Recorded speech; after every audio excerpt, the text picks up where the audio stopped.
The only true wisdom is in knowing you know nothing. These simple words, spoken over 2,000 years ago, still echo through the corridors of time. They came from a man who owned almost nothing. No wealth, no status, no written works. Yet his ideas shaped the foundation of Western thought. His name was Socrates, the philosopher who knew he knew nothing. But what does it truly mean to know nothing? How can ignorance become wisdom? And why would one of history's greatest minds build his entire philosophy on doubt? In the bustling heart of ancient Athens, surrounded by merchants, politicians, poets, and warriors, Socrates walked barefoot through the city streets, stopping strangers to ask the simplest and yet most unsettling of questions. What is justice? What is virtue? What is truth? Ever wondered what it truly means to live wisely? Here, we awaken ancient philosophy to guide modern life, from Plato's search for truth to Aristotle's pursuit of excellence.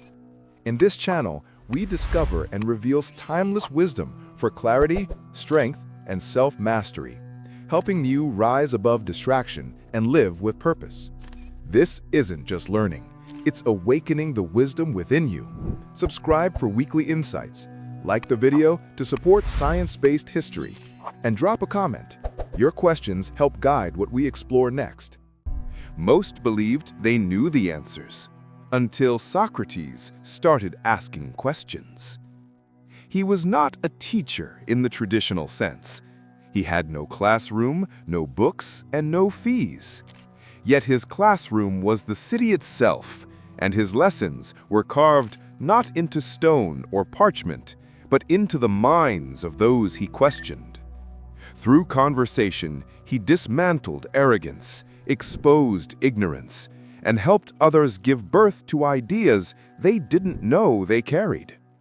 Socrates didn't claim to have the answers.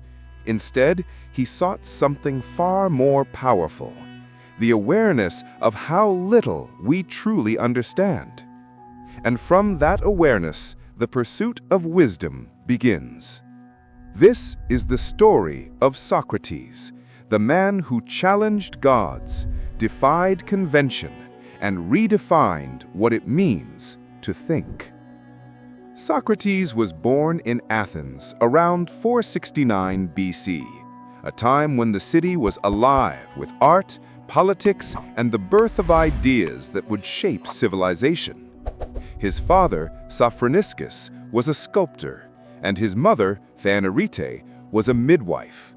From her profession came one of the most profound metaphors in philosophy, the idea that wisdom, like a child, must be brought into the world through questioning and reflection. Athens was the jewel of Greece, a democracy of thinkers, warriors, and poets.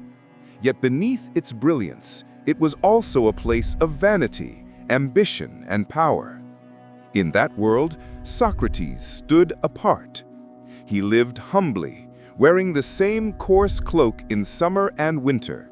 He walked barefoot through the streets, unmoved by wealth or appearance. His body, it was said, was far from graceful. He had a flat nose, bulging eyes, and a stout frame. But within that ordinary shell burned an extraordinary mind, one that refused to accept anything at face value. The unlikely philosopher. Before he became the symbol of philosophy, Socrates worked briefly as a sculptor, like his father. Some ancient writers claimed he created statues of the Graces that still stood in Athens during their time. But it was not marble that called to him. It was the shaping of thought itself. He also served as a soldier during the Peloponnesian War, fighting with courage at Potidaea, Delium, and Amphipolis. Plato would later recount his bravery, describing how Socrates once stood still for an entire day and night in deep contemplation during a campaign, unmoved by hunger, cold, or fatigue. To those who saw him, it seemed as if he was communing with something beyond this world. He returned to Athens not as a hero of war, but as a questioner of life. And soon, the entire city would know his name. The Oracle of Delphi. The turning point in Socrates' life came through an encounter with the Oracle of Delphi. His friend Chaerephon once asked the oracle if there was anyone wiser than Socrates. The oracle's response was clear: no one is wiser. When Socrates heard this, he was baffled. How could he be the wisest when he knew nothing at all? The answer seemed absurd until he began to test it. He sought out the men reputed to be wise: politicians, poets, craftsmen. He questioned them, not to embarrass them, but to understand.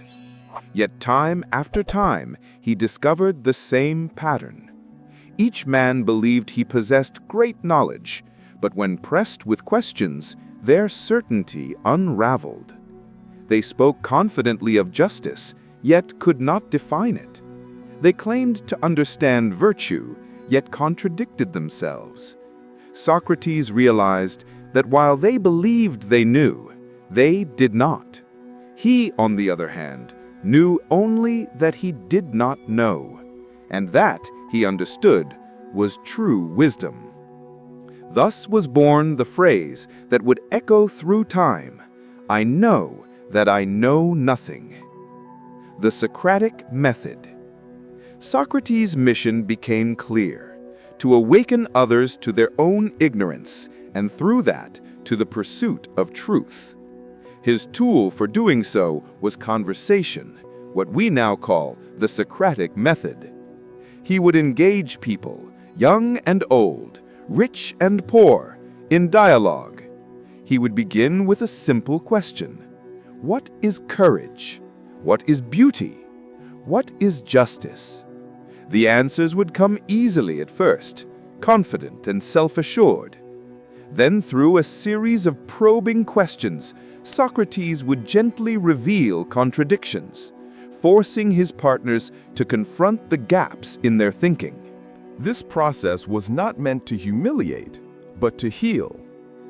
Like his mother, he saw himself as a midwife of the mind, helping others give birth to the truth within them. He called this process myepius, or the art of midwifery. To Socrates, questioning was an act of love, the highest form of care for the soul. True wisdom was not about possessing answers, but about the relentless pursuit of understanding. He believed that unexamined opinions were the source of much of human folly. As he famously said, "The unexamined life is not worth living." The Philosopher and the City. Athens was a city that prized debate, yet few could handle the sharp edge of Socratic dialogue. His questioning exposed not just ignorance, but hypocrisy, particularly among politicians and intellectuals.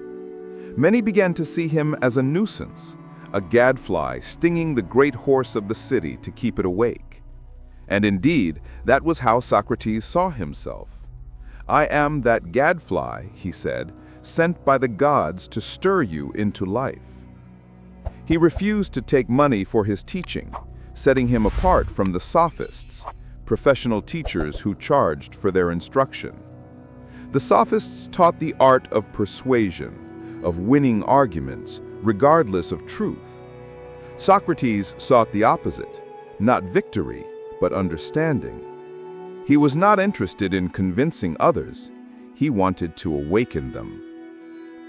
He gathered around him a circle of followers, among them some of the greatest minds in history: Plato, Xenophon, Antisthenes, and Alcibiades. Through them, his voice would echo long after his death. But influence breeds enemies.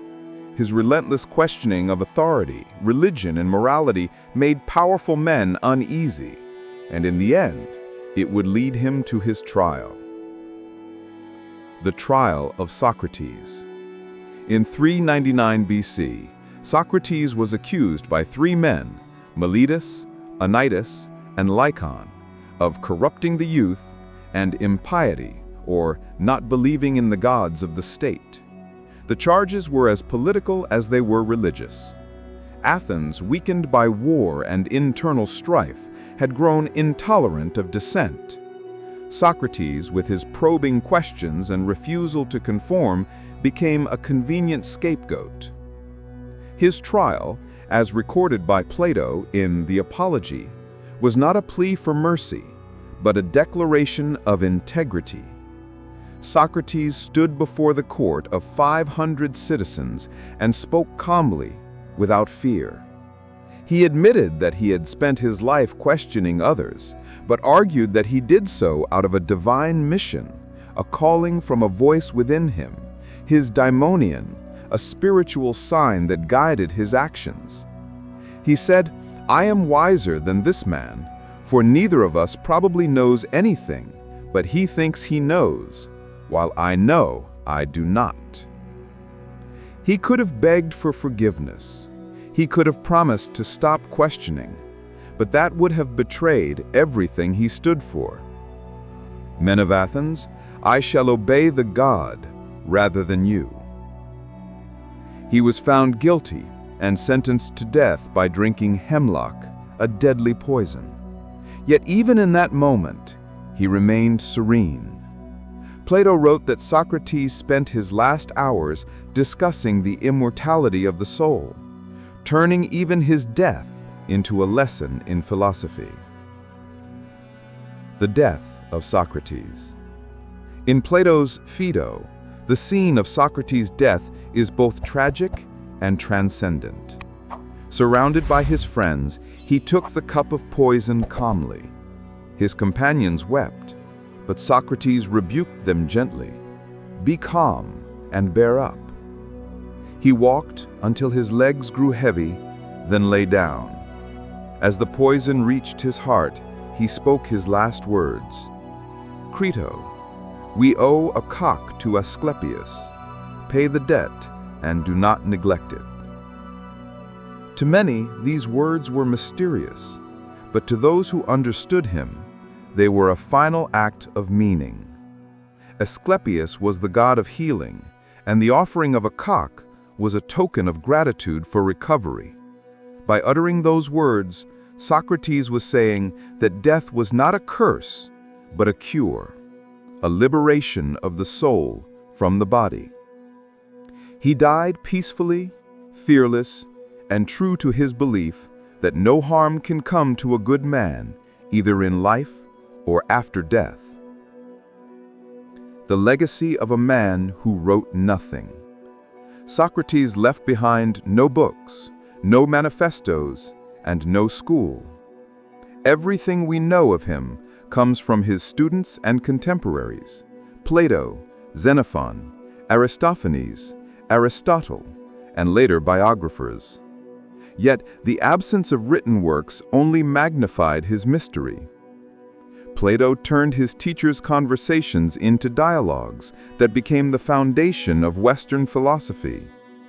Xenophon portrayed him as a practical moralist, while Aristophanes, in his comedy The Clouds, mocked him as a ridiculous sophist lost in the clouds of thought. But even in ridicule, Socrates' presence endured.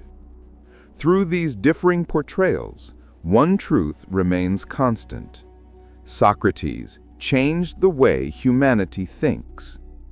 He shifted philosophy from the study of nature and the cosmos, as earlier thinkers like Thales and Heraclitus had done, to the study of the human soul.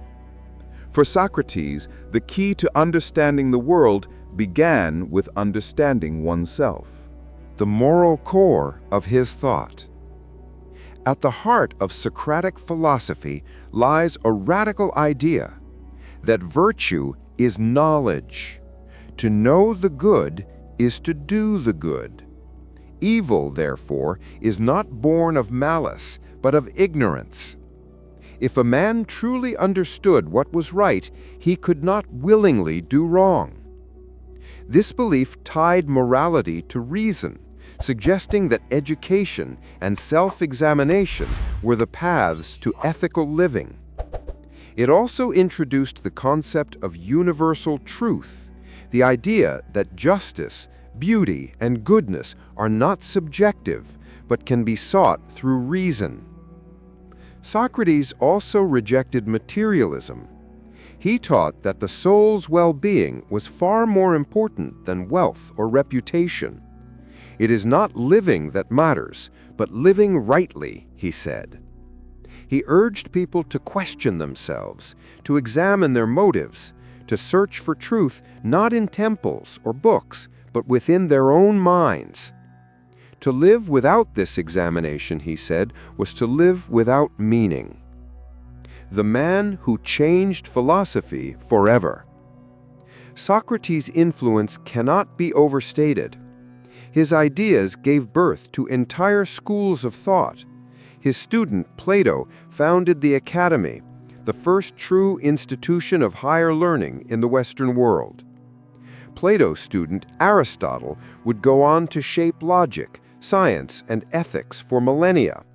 And from them, a lineage of thinkers would emerge, from the Stoics and Christian theologians to modern philosophers and scientists. Even today, the Socratic method remains a cornerstone of education, law, and critical thinking. It is used by teachers, judges, and innovators, anyone seeking to uncover truth through inquiry rather than assumption. Yet beyond the method, beyond the logic and argument, lies the enduring humanity of Socrates. His humility, his courage, and his relentless honesty remind us that wisdom begins with the recognition of our own limitations. In a world overflowing with opinions, Socrates' voice still whispers, "Do you truly know what you think you know?" He lived and died for that question, and through it he became immortal, not as a saint or hero, but as the eternal challenger of certainty, the lover of truth, and the philosopher who knew he knew nothing. Over 2,000 years have passed since Socrates drank the hemlock, yet his voice remains, quiet, persistent, and alive in every honest question we ask ourselves. He left no monuments, no riches, no writings, and yet his influence endures in the very way we think, debate, and seek truth. Socrates showed that wisdom is not about possessing answers, but about daring to ask the right questions. He taught that real courage is not found on the battlefield, but in the willingness to face one's own ignorance. In an age where certainty is celebrated, his life reminds us that the path to understanding begins with humility, with the words, "I know that I know nothing." He defied power without violence, pursued truth without pride, and embraced death without fear. Through his calm defiance, he demonstrated that the examined life, no matter how challenging, is the only life truly worth living. Socrates invites us, even now, to stop and reflect. What do we truly know? What beliefs have we inherited without question? And are we brave enough to challenge them? Perhaps that is his greatest gift, not a set of doctrines, but a way of living. To never cease asking, to never stop seeking, and to recognize that the first step towards wisdom is the recognition of our own limits. So the next time you find yourself certain of your beliefs, pause and ask, "How do I know this?" In that question lies the spirit of Socrates, the philosopher who knew he knew nothing, and through that became one of the wisest men who ever lived.